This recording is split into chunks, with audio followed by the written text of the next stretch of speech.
The old type of headset has an adjustable top race that sits just above the top of the head tube. It screws up and down a thread cut in the steerer tube. It usually has hexagonal flats or a knurled ring. The nut above also screws up and down the steerer tube and is used to lock the adjustable race in position. The handlebar stem telescopes inside the steerer tube so can be adjusted up and down. On the new type of bike headset, the steerer tube extends above the head tube where it carries a stack of spacers and is topped by the handlebar stem, which clamps on the outside of the steerer tube and locks everything together. There are no flats on the top races of the bike headset as they don't screw up and down. They are squeezed from above by the handlebar stem.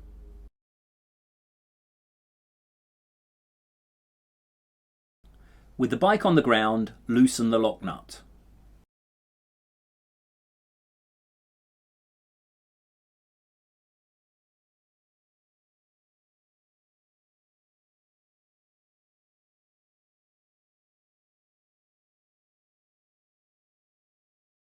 Put the bike in a stand, remove the front wheel.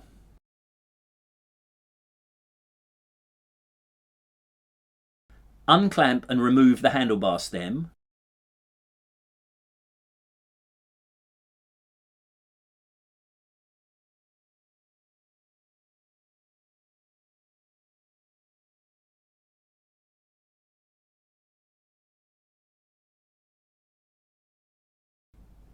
Put a strap under the fork crown and around the down tube.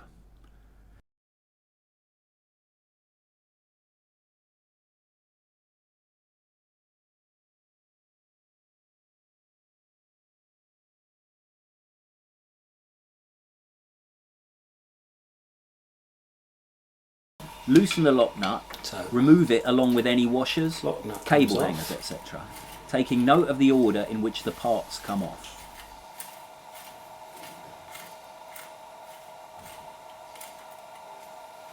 Goes onto imaginary table. 2 washers come on. Unscrew the adjustable race. Look out for rubber seals and note which way up they go.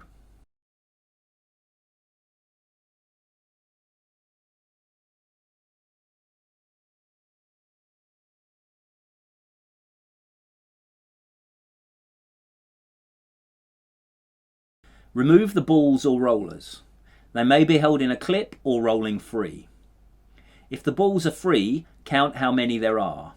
Some may stick to the top race, so make sure you don't lose any.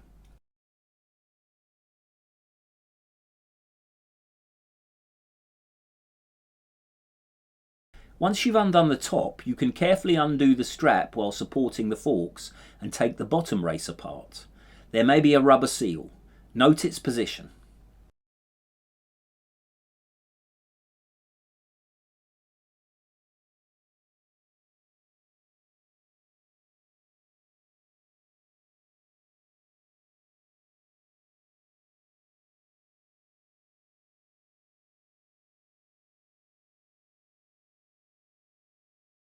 Clean the balls or rollers and the races with degreaser.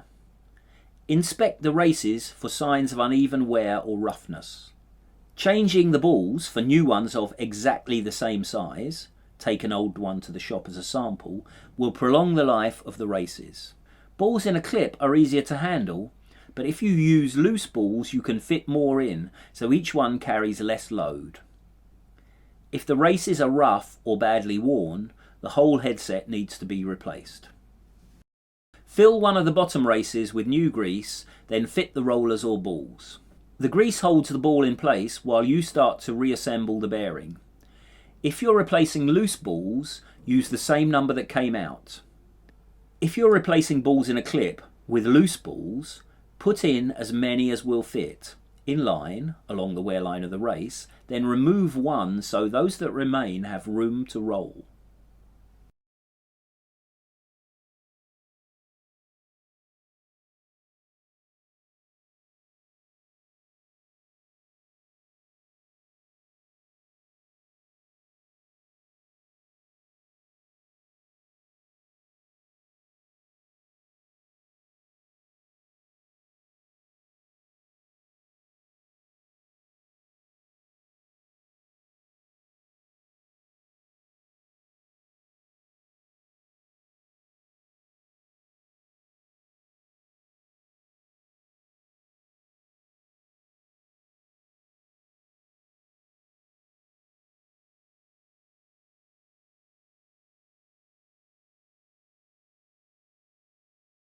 Put the steerer tube back into the head tube. Take care not to disturb the balls, or roller clip, stuck in the grease. If the race had a rubber seal, put it back in the right place. Strap the fork to the down tube.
If you turn the bike over, spin it back to the right way up.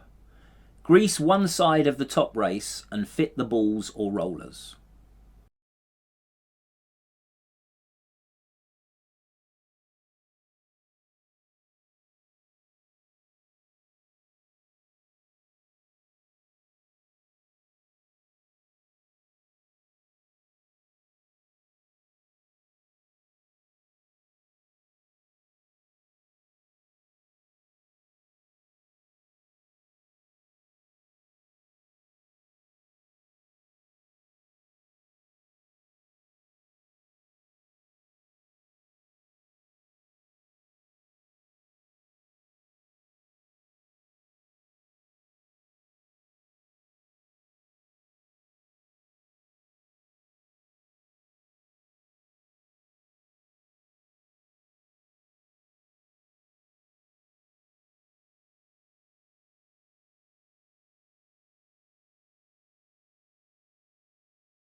Fit any rubber seal and reassemble the top race, any washers, and screw down the lock nut finger tight.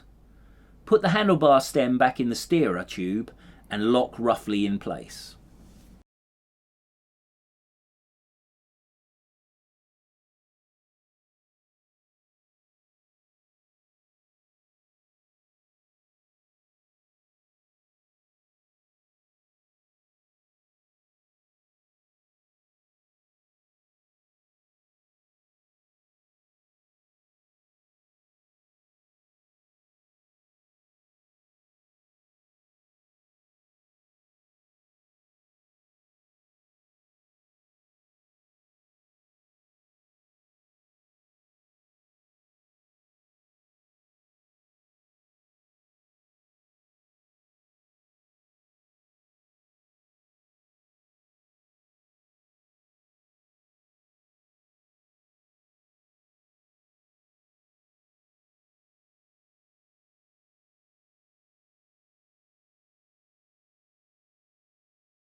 Remove the strap, fit the front wheel and reconnect the front brake.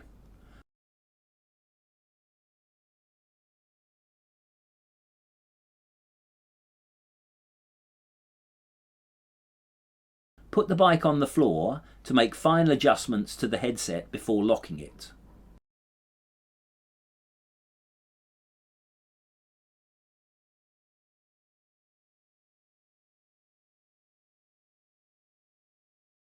Check the position of the handlebars and lock in place.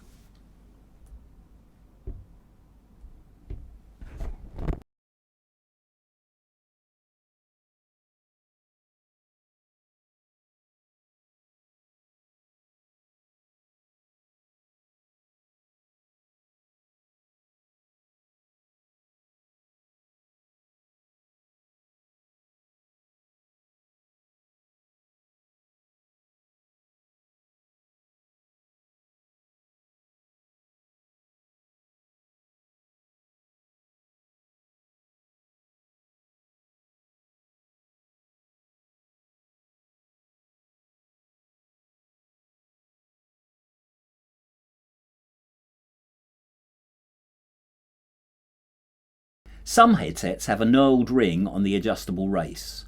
These can be adjusted with a large pair of slip joint pliers. If it has flats, either a hexagon or two parallel flats, you will need a headset spanner of the correct size to turn it.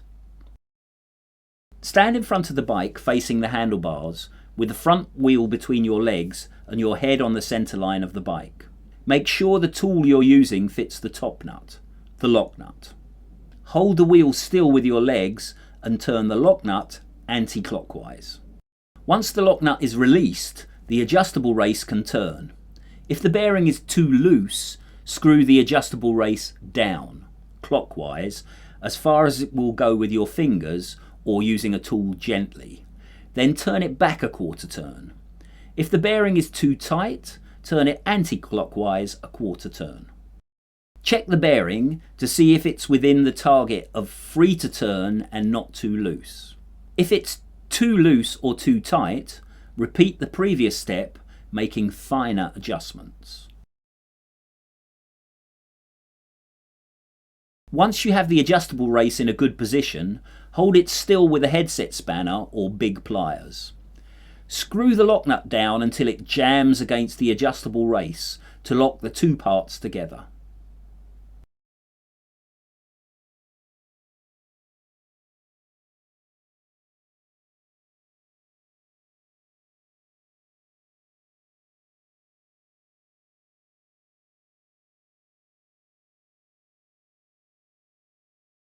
Make a final check that the bearing is in the target zone.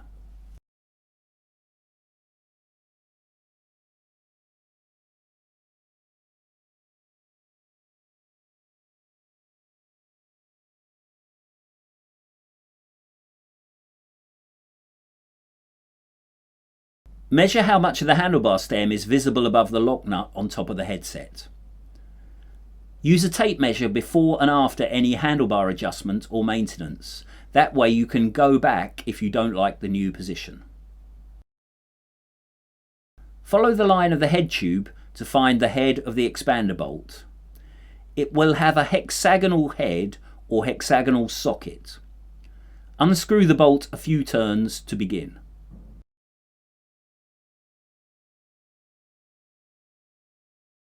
Stand in front of the bike facing the front of the handlebars with your head on the centre line of the bike. Holding the front wheel between your legs, try and turn the bars. If they won't turn, tap down on the head of the expander bolt with a soft hammer. This will release them unless they are seized. Pull the stem right out of the frame with a combined turning and lifting action. There are two types of fitting. A round tapered expander nut that pulls up into a stem which has slots that allow it to flare out and grip the inside of the steerer tube, or a quill stem.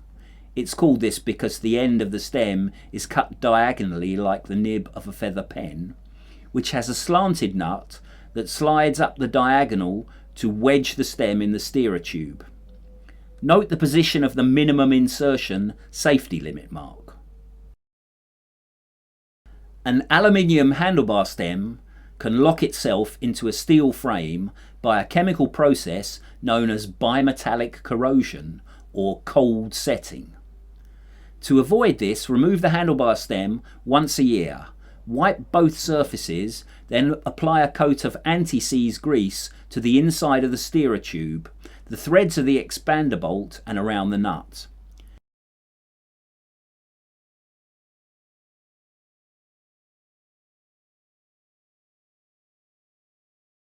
Reposition the handlebar stem and do up the expander bolt until the stem stays still but isn't locked. Check the stem is in line with the front wheel. It's easier to do this if the front wheel is aligned to the frame. Check the bars are at the right height. Then hold the front wheel steady with your legs and lock the stem in place by screwing the expander bolt down to pull the nut upwards to wedge the stem.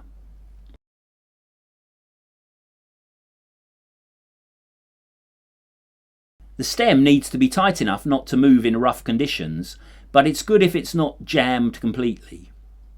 If you crash, it's better for the bars to turn than to break or injure the rider.